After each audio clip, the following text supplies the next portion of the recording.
My family made me eat their leftovers for 8 years. So I started serving them food from the garbage at Thanksgiving dinner. My family has this thing about leftovers. Not normal leftovers where everyone eats them the next day. I mean, they'd make fresh food for everyone else and give me whatever was left from 3 days ago. It started when I was 12. My older brother Jake would get a fresh burger off the grill. My younger sister Ariane would get one too. I'd get the cold. Half Jake didn't finish yesterday. My mom would say food is food, stop complaining. My dad would add that I should be grateful we didn't waste anything. Grateful. For eating my brother's picked over scraps while watching him bite into a new burger. This went on for years. Every single meal. Breakfast, they'd make fresh pancakes for everyone. I'd get the soggy ones from Tuesday that had been sitting in the fridge. Dinner, they'd order pizza. 3 fresh boxes. I'd get the leftover slices from last weekend that had gone hard. Sunday roast meant everyone got fresh carved meat except me. I got the gristly ends from the previous Sunday mixed with whatever vegetables had gone soft. I tried everything. I offered to cook. They said no, the kitchen was Mom's domain.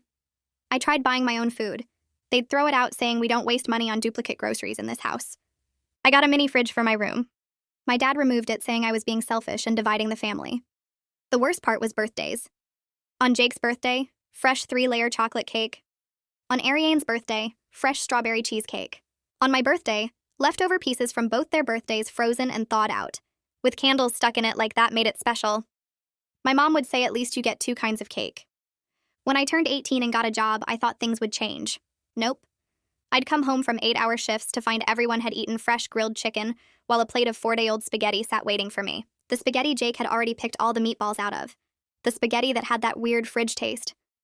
But you need to eat with family, my mom would say. Family meals are important. What family meal? Everyone else ate 2 hours ago. I was eating alone at the table with their old food. I moved out at 20. They acted shocked. How could I abandon family? Why was I being so dramatic? Over food? It wasn't about food. It was about being treated like the family garbage disposal for 8 years, but I still came back for holidays because they guilted me into it. And guess what changed? Nothing. Thanksgiving, Christmas, Easter.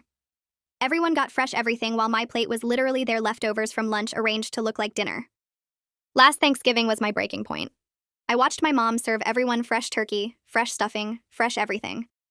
Then she went to the fridge and pulled out a Tupperware. Here, honey, I saved this for you from our practice dinner on Tuesday. Practice dinner. They had a whole practice dinner without me, and saved me the scraps. That's when I started planning this year's Thanksgiving. I volunteered to help with cooking. My mom was suspicious, but agreed. I showed up early Thursday morning with bags of groceries. Started cooking alongside her, everything looking perfect. The turkey golden, the sides beautiful. The whole family arrived. Jake with his wife, Ariane with her boyfriend, my aunts and uncles, everyone commenting how good everything smelled. We set the table. Everyone sat down. Time to serve. I went to the kitchen and came back with a garbage bag. The actual garbage bag from their kitchen trash. I'd pulled it out earlier and set it aside. Started plating from it. Old turkey from 2 days ago covered in coffee grounds. Stuffing mixed with eggshells. Mashed potatoes with cigarette ash from my uncle's ashtray. I set the first plate in front of Jake. What the hell is this? Leftovers. From the garbage. Isn't that what we serve some family members? My mom went white. That's not funny. Take that away. Oh, but I thought food was food. Isn't that what you always told me? I put a plate in front of Ariane. Bits of old salad covered in wet paper towel. She gagged. This is disgusting. You're right. It is disgusting. Eating garbage while everyone else gets fresh food. But hey, at least you're eating with family, right? My dad stood up. What is wrong with you? What's wrong with me? I ate your literal leftovers for 8 years. Not even good leftovers. The stuff you picked through and didn't want. While you all ate fresh food in front of me. Every meal, every day.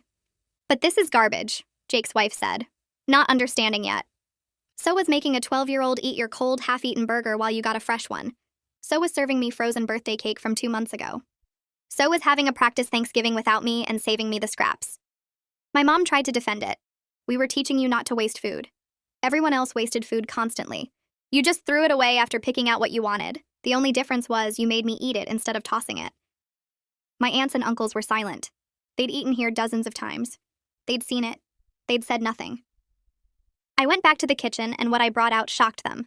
The actual Thanksgiving dinner I'd spent 4 hours making this morning sat on the counter in perfect condition. I carried the turkey out first. Golden brown skin glistening under the dining room lights. Steam still rising from where I'd kept it warm. Set it right in the center of the table between the garbage plates. Went back for the stuffing. The real stuffing with cranberries and herbs, not the eggshell version on their plates. Then the mashed potatoes, creamy and smooth, green bean casserole, sweet potato pie, homemade rolls, everything they'd watched me cook alongside Mom, everything that smelled so good when they arrived. I arranged it all on the table while they sat frozen, staring at the contrast between what I'd served them and what I'd actually prepared. The garbage on their plates looked even worse next to the real food. Mom's chair clattered backward as she shot to her feet, her face going from white to bright red in seconds. She started yelling that I was being cruel, that I was manipulating everyone, that I'd planned this whole thing to humiliate them. Dad jumped up too, his voice getting louder as he said I'd ruined Thanksgiving, that I'd embarrassed them in front of the whole family, that this was unforgivable. I stood there watching them yell, noticing how neither of them actually defended what they'd done. They were mad about being exposed, not sorry for the 8 years of feeding me garbage. Jake's wife leaned close to him and asked what was going on, her voice quiet, but I could hear the confusion. He had to explain it to her. Had to tell his wife that yes, his parents really did feed me old leftovers while the rest of the family ate fresh food. Had to admit that he got fresh burgers while I ate his cold leftovers. Had to say out loud that this went on for years. She looked at him with this mix of horror and disgust spreading across her face. I watched him shrink under her stare, his shoulders curling in, his eyes dropping to his plate of garbage. He was realizing how it sounded when someone outside the family heard it, how there was no way to make it sound okay or normal. Ariane's boyfriend pushed his chair back from the table, the legs scraping loud against the floor. He said he'd suddenly lost his appetite, his voice flat and cold. Ariane burst into tears immediately, reaching for his arm, begging him to stay. She kept saying she didn't know it was that bad, that she didn't understand, that she was sorry. I reminded her she watched me eat her leftover pizza while she got fresh slices hundreds of times. She saw me eat soggy pancakes while she ate fresh ones. She knew exactly what was happening. She just didn't care because it wasn't happening to her. Her boyfriend pulled his arm away and headed for the door. Victoria cleared her throat and everyone went quiet. She said she needed to say something she should have said years ago. Her voice was steady, but I could hear the emotion underneath. She told my parents she'd watched them treat me like this since I was 12 years old. She'd sat at this table dozens of times and watched them serve me garbage while everyone else ate fresh food. She said she was ashamed she never called them out on it, that it was easier to pretend it wasn't happening than to cause family drama. The guilt in her voice was obvious, and I felt something shift in my chest, realizing other people had seen it too. Audrey spoke up next, saying she and Victoria had talked about it multiple times over the years. They'd wondered if they should step in, if they should say something, if they should call someone. But they'd convinced themselves it wasn't their place to interfere in how my parents raised their kids. She said it directly to me, apologizing for choosing silence when she should have was chosen to protect me. I realized then that my isolation had been even more complete than I thought. People saw what was happening and chose to do nothing. So Jasper shifted in his seat and admitted he thought the whole leftover thing was weird, but figured there must be some explanation he didn't understand. Some reason that made sense to my parents that he just wasn't seeing. His justification hung in the air, weak and pathetic. I looked right at him and asked what possible reason could justify feeding a child garbage while her siblings ate fresh food. He had no answer. Mom tried switching tactics, her voice shaking as she insisted they were teaching me important life lessons about gratitude and not wasting food. She said they were trying to instill values, to make me appreciate what I had, to understand that food is precious. I pointed at Jake and Ariane and asked why they didn't need to learn those same lessons. Why only I had to eat picked over scraps to understand the value of food. Why only I had to be grateful for garbage while they got to waste fresh food constantly. She opened her mouth but nothing came out. Dad jumped in saying I always complained about everything, that I was picky and ungrateful and they were trying to teach me to be less difficult. He said they were trying to make me more appreciative of what I had. I pulled out my phone and started scrolling through my photos. I'd kept pictures over the years, documentation of what they fed me. Moldy bread, rock-hard pizza with the cheese turned gray, meat that had gone slimy. I held up the phone and started showing them around the table. Asked Dad to explain how eating spoiled food teaches appreciation. Asked him to tell everyone how feeding a child food that was literally rotting was supposed to build character. He couldn't look at the photos. Jake tried defending himself, saying he didn't know it bothered me that much. The laugh that came out of me was bitter and sharp. I reminded him about the time I was 14 and asked him directly why he got fresh food and I didn't. He'd looked at me like I was being ridiculous and told me to stop being dramatic and just eat what I was given. He'd known exactly what was happening and he'd told me to shut up and accept it. Ariane started crying then, her shoulders shaking as she covered her face with her hands. She said between sobs that she was just a kid back then, that she didn't understand how wrong it all was. I watched her cry for a few seconds before responding. She's 24 now. She's been an adult for 6 years. She watched me eat moldy bread while she got fresh toast every morning for years after she turned 18. She never once questioned it. Never once asked why I was different. Never once stood up for me. She had years to recognize the problem, but she stayed quiet because the system worked in her favor. Why would she rock the boat when she was getting everything she wanted? Her boyfriend put his arm around her shoulders, but she shrugged it off, still crying. I felt nothing watching her break down. No satisfaction, no guilt, just emptiness where something should have been. Nathan moved from where he'd been standing in the doorway. He walked into the dining room and everyone turned to look at him. He spoke quietly, but his voice carried. He told my parents that what they did has a name in psychology: scapegoating. They systematically singled out one child for different treatment, worse treatment, and that kind of targeted mistreatment causes lasting psychological damage. He explained it calmly, like he was teaching a class, but I could hear the anger underneath.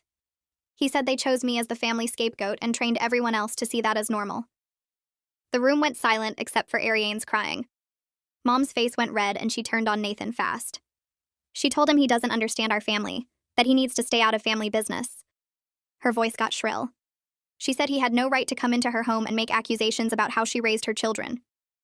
Nathan didn't flinch. He responded calmly that he understands abuse when he sees it. He said watching someone he loves describe 8 years of being treated as less than human by her own family makes him understand plenty. He said the fact that they still can't take real responsibility proves they haven't changed at all. Mom opened her mouth to respond, but nothing came out. Dad stood up like he might do something, but Nathan just looked at him steadily until Dad sat back down. The room exploded then. Everyone started talking at once, voices overlapping and rising. Jasper turned on Dad and asked why he never said anything about the extended family staying silent. Dad shot back that it wasn't their place to interfere.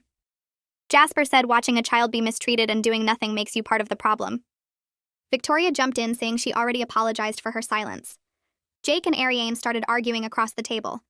Jake said Ariane was younger, so she had less responsibility. Ariane screamed that he was older and should have protected me. Their voices got louder and louder. Jake's wife tried to calm him down, but he pulled away from her.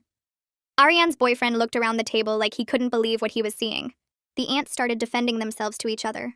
Someone knocked over a water glass and it shattered on the floor, but nobody moved to clean it up. I stood up. My chair scraped loud against the floor. I didn't yell, but my voice cut through all the noise. Everyone stopped talking and looked at me. I told them to stop. I said I didn't do this to watch them fight with each other. I didn't do this for some kind of revenge satisfaction. I did this because I needed them to finally see what they did to me. I needed them to stop pretending it was normal or acceptable. I needed them to stop making excuses. I looked around the table at all of them. My parents, my siblings, my aunts and uncles, every single person who participated in my mistreatment or watched it happen. I told them I spent 8 years being treated like garbage and they all acted like that was fine. The silence after I spoke felt heavy. Victoria spoke up then. She asked me what I wanted from them now. What would make this right? Her voice was gentle, but I could hear the genuine question underneath. She really wanted to know. I looked at her for a long moment before answering. I told her honestly that I didn't know if anything could make it right. 8 years of systematic mistreatment doesn't just go away because people finally admit it was wrong. But I knew that pretending it never happened wasn't an option anymore. Accepting their excuses wasn't an option anymore. I said I needed them to acknowledge the reality of what they did without justification or deflection. Victoria nodded slowly. She didn't try to argue or defend anyone. Mom started crying again. Real tears this time, not angry ones. She said through the tears that she never meant to hurt me. She thought she was teaching me important values about not wasting food and being grateful. Her voice broke on the last word. I looked at her crying and felt that same emptiness. I asked her why teaching me values required feeding me spoiled food while my siblings ate fresh meals. Why did Jake and Ariane get to waste food constantly while I had to eat garbage? Why was I the only one who needed to learn gratitude? She had no answer, just more tears. She kept crying and shaking her head like that would somehow make this go away. Dad cleared his throat. He said they made mistakes, but they did their best as parents. That sentence made me angrier than anything else he'd said all day. I felt heat rise in my chest. I told him that feeding one child garbage while the others eat fresh food isn't a mistake. Mistakes are accidents. Mistakes are one-time things. What they did was a choice they made every single day for 8 years. They chose to make fresh pancakes for Jake and Ariane. They chose to give me the soggy ones from 3 days ago. They chose to order fresh pizza for everyone else. They chose to give me the hard leftovers. Every meal, every day, For 8 years. Those were choices, not mistakes. Dad's face went pale. He looked down at his plate. Jake's wife stood up suddenly. She told Jake she needed to leave and asked if he was coming with her. Her voice was tight and controlled, but I could hear the disgust underneath. Jake looked at her, then at our parents, then back at her. I watched him struggle with the choice. His face showed everything he was thinking. Stay and support his parents or leave with his wife. Protect the family system or acknowledge how wrong it was. I saw the exact moment he made his decision. He stood up and mumbled an apology to nobody in particular. He wouldn't look at me. He and his wife grabbed their coats from the rack by the door. She walked out first and he followed without looking back. The door closed behind them with a soft click. Ariane's boyfriend stood up too. He said this was too messed up for him to process right now. Ariane grabbed his arm and begged him to stay. Her voice got high and desperate. She said they could talk about this later, that he didn't need to leave. He pulled his arm away gently and said he needed space to think about what kind of family he was getting involved with. Ariane started crying harder and asked what that meant. He didn't answer. He just walked to the door and left. Ariane collapsed back into her chair, sobbing. Her whole body shook. Mom tried to go to her, but Ariane pushed her away. The dining room felt smaller suddenly with fewer people in it. The beautiful turkey and sides I'd cooked sat untouched on the table next to the garbage plates. Nobody had eaten anything. The silence stretched out for what felt like forever. Everyone stared at their plates or the table or anywhere except at each other. Uncle Jasper cleared his throat and said maybe everyone should head home and let things cool down. Aunt Audrey jumped on that idea immediately. She said she just remembered she had something she needed to do early tomorrow. My other uncle said he had a long drive ahead. My aunt said she wasn't feeling well suddenly. Within 5 minutes, they were all grabbing their coats from the rack by the door. They mumbled awkward goodbyes and hurried out to their cars. I watched them leave through the window. Their brake lights disappeared down the street one by one. Then it was just me and my parents sitting at the table. The garbage plate still sat in front of where Jake and Ariane had been. The beautiful turkey and sides I'd spent hours making sat untouched in the middle. The cranberry sauce gleamed in its bowl. The stuffing looked perfect. The mashed potatoes were still steaming slightly. Mom broke the silence first. Her voice came out quiet and shaky. She asked what I wanted to do with all this food. I looked at her for a long moment. Then I told her I was taking it with me because I actually put effort into cooking it. I stood up and walked to the kitchen, found the plastic containers under the sink where Mom always kept them. Started pulling out the big ones, the ones for storing leftovers. The irony wasn't lost on me. I carried them back to the dining room and started packing up the turkey. Sliced off pieces and layered them carefully in the container. Mom and Dad just sat there watching me. I packed the stuffing next, then the mashed potatoes, the green bean casserole, the rolls, the cranberry sauce, every single thing I'd made. Dad finally spoke up. He asked if I was ever coming back, if this was the last time I'd see them. I didn't stop packing. I told him I honestly didn't know yet. My hands kept moving, sealing containers, stacking them. I could feel their eyes on me, but I didn't look up. Mom reached out like she wanted to touch my arm. I saw her hand coming toward me from the corner of my eye. She pulled it back before making contact. Her voice was thick when she spoke. She said she was sorry I felt hurt by their choices. That sentence made me stop what I was doing. I actually laughed. It came out harsh and bitter. I looked right at her, told her I didn't feel hurt. I was hurt. Past tense. Active voice. They hurt me. Her inability to take real responsibility was exactly why I didn't know if I could have a relationship with them. She started crying again. I went back to packing, carried the first load of containers out to my car. Nathan was waiting by his car parked on the street. He saw me coming with my arms full and jogged over, took half the containers from me. We loaded them into my trunk without talking. Walked back to the house together. My parents had moved to the doorway. They stood there watching us. Mom's arms were crossed. Dad's hands were in his pockets. We made 3 more trips. Each time we passed them in the doorway. Each time nobody said anything. On the last trip, I grabbed my purse and coat. Looked at the house one more time, the wallpaper in the hall that had been there since I was a kid. The family photos on the wall that I was barely in. The kitchen table where I'd eaten so many terrible meals alone. I realized this might be the last time I saw this place. The thought didn't hurt as much as I expected. This house never really felt like home anyway. Nathan and I got in our cars. He followed me back to our apartment across town. The drive took 20 minutes. He asked how I was feeling once we got on the highway. I told him I felt lighter somehow, like I'd finally said everything I'd been holding in for years. But also sad, because I think I just lost my family, even though they lost me a long time ago. He reached over and squeezed my hand. told me he understood. We got to our apartment and carried all the food upstairs. Our kitchen was small, but we made it work. Heated up portions of everything in the microwave. Set the table with our mismatched plates and silverware. Sat down across from each other. The food tasted incredible. Better than any holiday meal I'd ever had. Because I'd made it for myself. For someone who actually cared about me. Nathan told me he was proud of me for standing up for myself. Even though it was painful. Even though it cost me my family. We ate until we were full. Put the leftovers in the fridge. These leftovers were mine. Nobody picked through them first. Nobody saved them for me as an afterthought. I went to bed feeling exhausted, but somehow peaceful. Slept better than I had in weeks. Woke up the next morning to my phone buzzing like crazy on the nightstand. 17 missed calls, dozens of text messages. I scrolled through them with my coffee. Most were from Ariane. She was begging me to call her back. Said she needed to talk to me. Needed to explain things. Her messages got more desperate as they went on, saying please over and over. I deleted them without responding. Jake had texted too. His message was different. He said his wife was really upset. She was questioning their relationship because of what she learned about our family. He asked if I was happy now that I'd ruined his marriage. That told me everything I needed to know. He still didn't get it. Still thought this was about me wanting revenge. Not about them finally facing what they'd done. I deleted his messages too. Then I opened my email.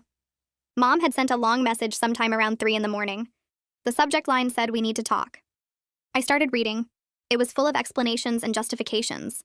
About teaching me character. Preparing me for a hard world. Building resilience. The same excuses I'd heard my whole life. Just written out in paragraphs instead of spoken. I got halfway through and hit delete. I'd heard all of this before. Nothing had changed except now it was in writing. My phone rang while I was staring at the deleted email. Victoria's name showed on the screen. I almost didn't answer, but something made me pick up. She started talking before I could say hello. She told me she needed to say something she should have said years ago. Her voice sounded shaky. She said she failed me as an aunt. She watched my parents treat me that way since I was 12, and she never protected me. She said she understood if I didn't want a relationship with her, but she wanted me to know she recognized her part in it now.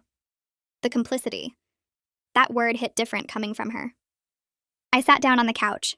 Told her I appreciated her calling. She asked if we could talk sometime when I was ready. I said maybe. She didn't push. Just said she'd be there whenever I needed her and hung up. Nathan brought me more coffee. Asked if I was okay. I nodded and scrolled through Ariane's messages again. They did sound different from Jake's. Less defensive, more scared. I decided to call her back. She answered on the first ring. Her voice was thick from crying. She said her boyfriend broke up with her. He told her he couldn't be with someone from a family that would treat a child that way. She was sobbing so hard I could barely understand her. She begged me to call him, to tell him she's different, that she's not like our parents. I took a breath, told her gently that she participated in my mistreatment for years. She never questioned why I got different food. She never stood up for me, not once. She needed to understand why he was concerned instead of expecting me to fix this for her. The line went quiet for a second. Then her voice changed, got sharp. She said I destroyed the family, destroyed everyone's relationships just to make a point. I reminded her I didn't destroy anything. I just showed everyone what was already broken. The fact that she was angry at me instead of at our parents proved she still didn't understand. She hung up on me. I set my phone down and rubbed my face. Nathan sat next to me, put his hand on my shoulder. He said maybe I should talk to someone professional about all this, someone who could help me process everything that happened. I looked at him. He pulled out his laptop and started searching. Found a therapist named Lindsay Hooper who worked with family trauma. Her office was across town. Nathan helped me write an email requesting an appointment. She responded within an hour. Had an opening the following week. I booked it. The next few days were quiet. I ignored more messages from my parents. Blocked Ariane's number after she sent 40 texts in one night. Went to work, came home, tried to feel normal. 3 days after Thanksgiving, someone knocked on my apartment door around 8 at night. I looked through the peephole. Jake stood there looking exhausted. His hair was messy. His eyes had dark circles under them. I opened the door. He said his wife moved to her parents' house. She wouldn't talk to him until he dealt with his family issues. He said he needed to understand what happened, needed to understand why everyone was so upset. I almost closed the door. But something about how tired he looked made me step aside. Let him in. We sat at my kitchen table, talked for 2 hours. He admitted he never thought about why I got different food.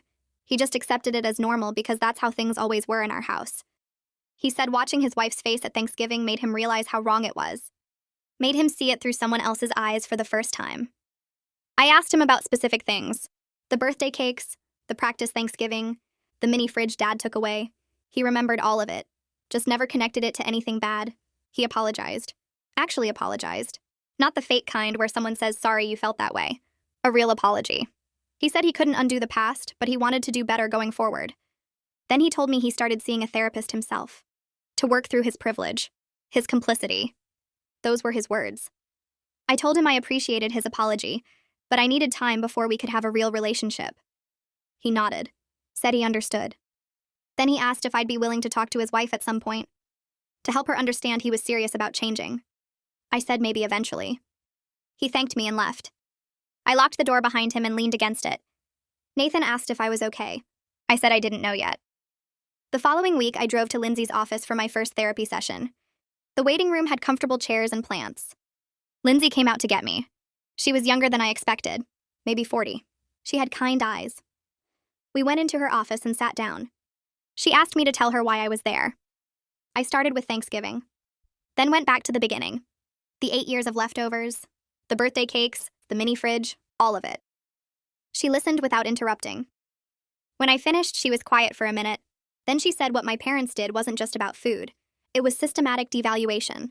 They taught me through their actions every single day that I was worth less than my siblings, that I deserved less, that my needs didn't matter. Hearing it labeled so clearly made something click in my head, made me understand why it hurt so much, why I couldn't just get over it like they wanted me to. She said we had a lot of work to do together, asked if I was ready to process this trauma properly. I said yes.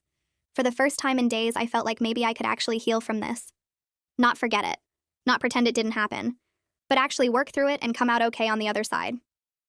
Lindsay leaned forward in her chair and asked me what I wanted my life to look like going forward. Not what I wanted from my family, not how I wanted them to change. What did I want for myself? I sat there quiet for a minute because I realized I had no answer.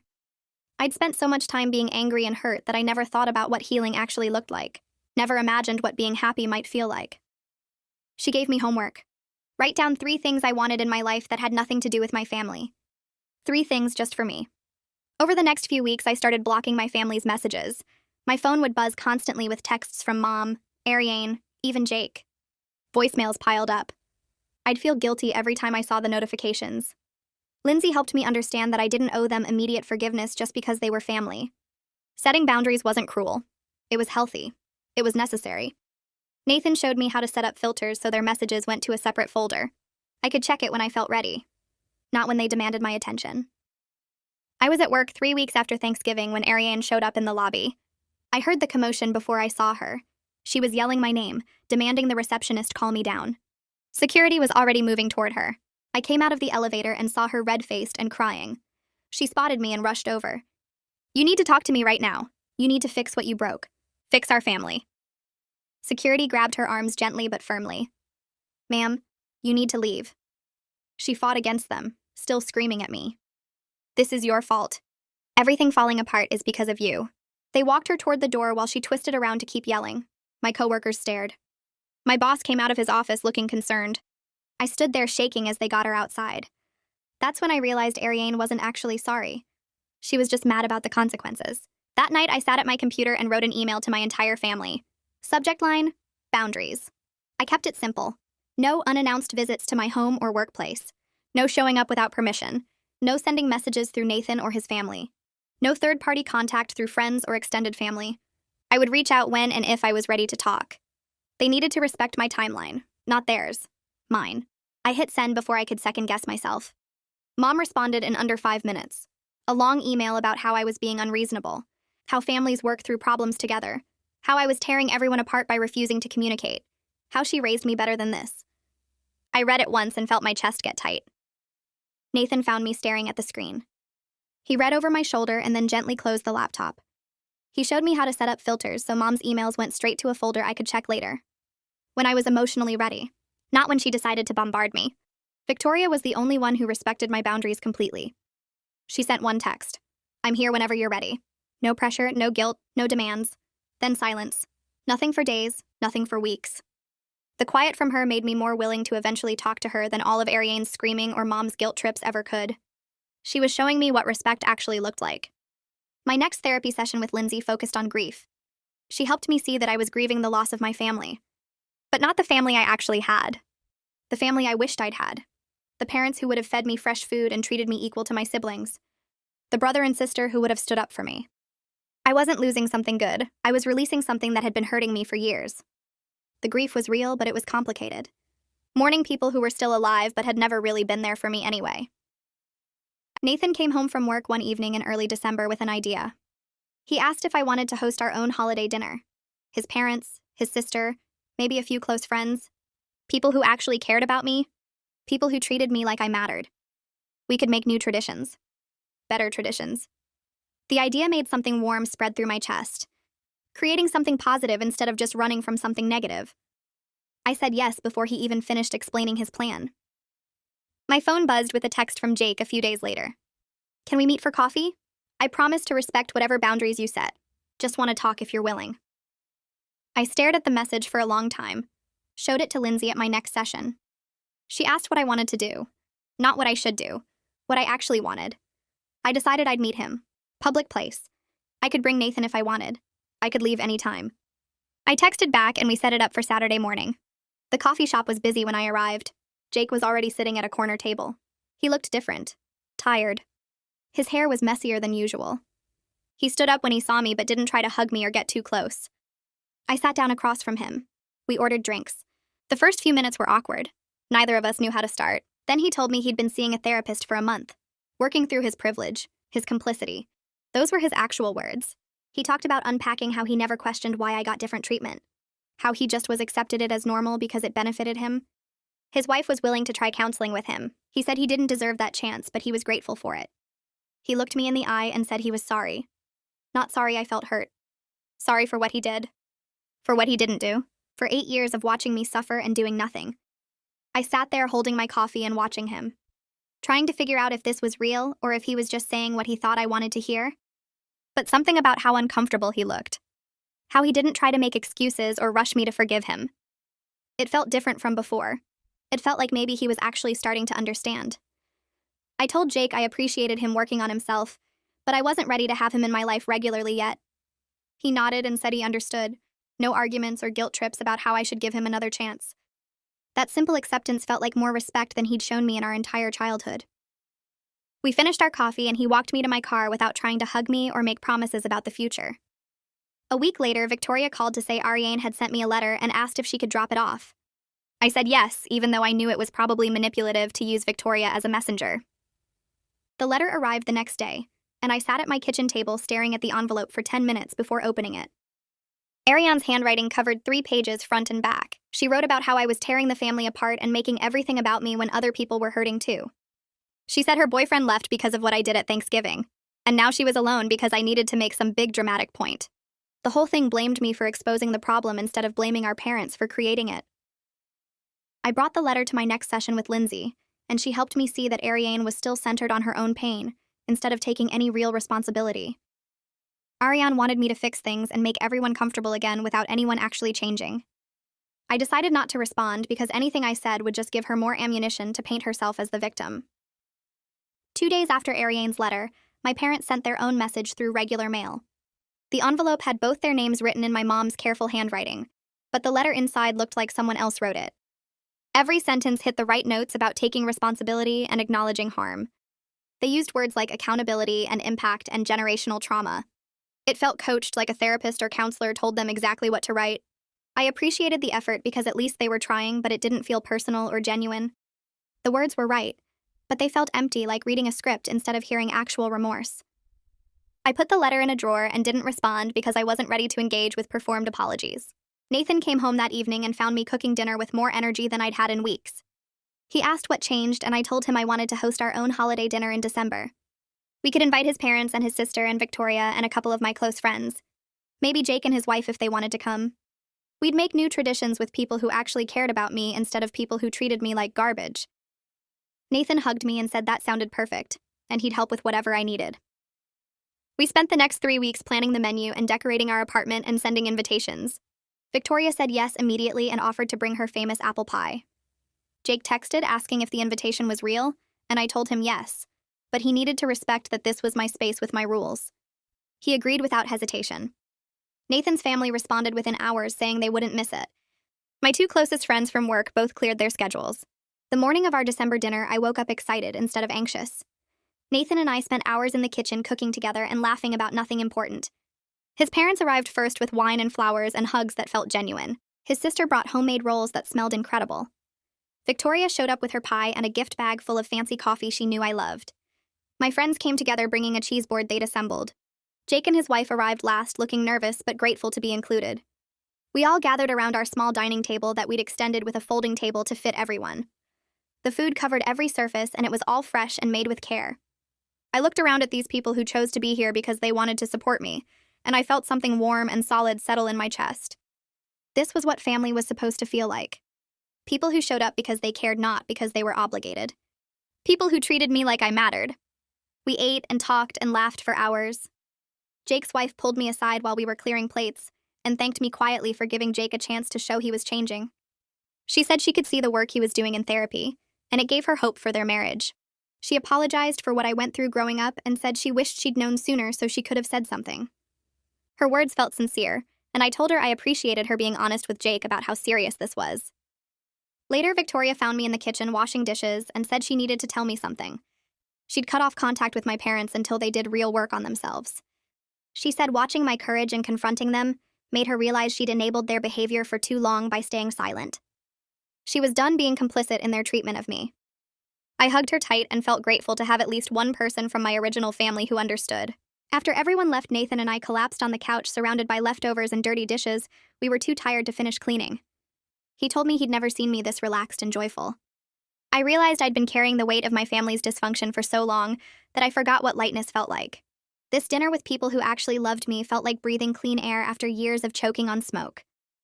The holidays passed and January arrived cold and gray. I sat in Lindsay's office and told her I thought I was ready to have one conversation with my parents. She helped me prepare by practicing what I wanted to say and what boundaries I needed to set. I decided to invite them to a family therapy session with a neutral counselor. That way, there'd be someone professional to call out their justifications and keep things from spiraling into the same old patterns. I sent them an email making it clear this was the only way I was willing to engage right now. They responded within an hour saying they'd do whatever I needed. We scheduled the session for February with a family therapist Lindsay recommended. The day arrived and I drove to the office with my stomach in knots. My parents were already in the waiting room when I got there. Mom looked like she'd been crying. Dad sat stiff and uncomfortable in his chair. The therapist called us back and we settled into her office with its soft lighting and comfortable chairs that were probably supposed to make hard conversations easier. Mom cried through most of the session. Dad stayed defensive even when the therapist gently challenged his explanations. But they both heard from a professional that what they did was abusive and caused real harm. The therapist used words like systematic devaluation and scapegoating and parentification. She helped them understand why their justifications about teaching me lessons didn't excuse their choices to treat me differently than my siblings. She pointed out that if the lessons were so important, everyone should have learned them the same way. After an hour, the therapist asked my parents what they wanted from this process. They both turned to me and asked what they needed to do to have a relationship with me. I took a deep breath and told them honestly that I didn't know if that was possible. If it was, it would require years of consistent changed behavior and respect for my boundaries, not just apologies, and it meant accepting that I might never trust them the way I did before they spent 8 years teaching me I was worth less than my siblings. It meant understanding that some damage doesn't get fixed with a few therapy sessions and a letter. They sat with that information looking smaller than I'd ever seen them, and I felt something shift inside me. Outside the therapist's office, I sat in my car for 10 minutes just breathing. My hands were steady on the steering wheel. My chest felt lighter than it had in months. I'd said everything I needed to say to my parents in that session, and I hadn't cried or yelled or lost control. Lindsay had helped me prepare exactly what boundaries I needed to set, and I'd done it. I drove home, and Nathan was waiting with dinner already made. He asked how it went, and I told him I felt like I'd finally let go of expecting them to suddenly become different people. A week later, Jake texted asking if Ariane could talk to me. She wanted to join a therapy session if I was willing. I thought about it for 2 days before I agreed to one meeting with Lindsay present. Ariane showed up looking scared and small in a way I'd never seen her. The session started with Lindsay asking Ariane what she wanted from this conversation. Ariane broke down crying within 5 minutes. She said she'd been terrified of becoming the target if she defended me. She admitted she saw what was happening and she chose to stay silent because it was easier to let me take the abuse than risk getting treated the same way. It was the first honest thing she'd ever said to me about our childhood. Lindsay asked her what she wanted now, and Ariane said she didn't know if I could ever forgive her, but she needed me to know she was scared, and she was sorry. I told her I appreciated her honesty, but forgiveness would take time if it happened at all. She nodded and said she understood. We didn't hug or make promises, but something felt different when she left. By March, I'd built routines that felt genuinely mine. Nathan and I had Friday movie nights where we cooked together.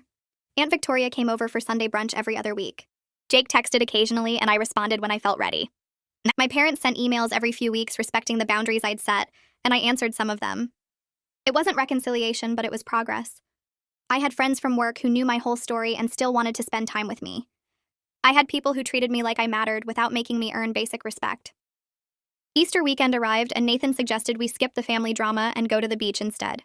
We drove 3 hours to the coast and spent the day walking on the sand. The sun was warm on my face, and the ocean stretched out forever in front of us. Nathan held my hand and told me he was proud of how far I'd come. I realized standing there that I'd reclaimed something my parents tried to take from me for 8 years. I knew my worth now. I knew I deserved to be treated with basic dignity and love. The family who raised me might never fully understand what they did to me, but I'd found people who saw me as valuable just for existing. I'd built a life where I didn't have to earn my place at the table or accept scraps while everyone else got fresh food.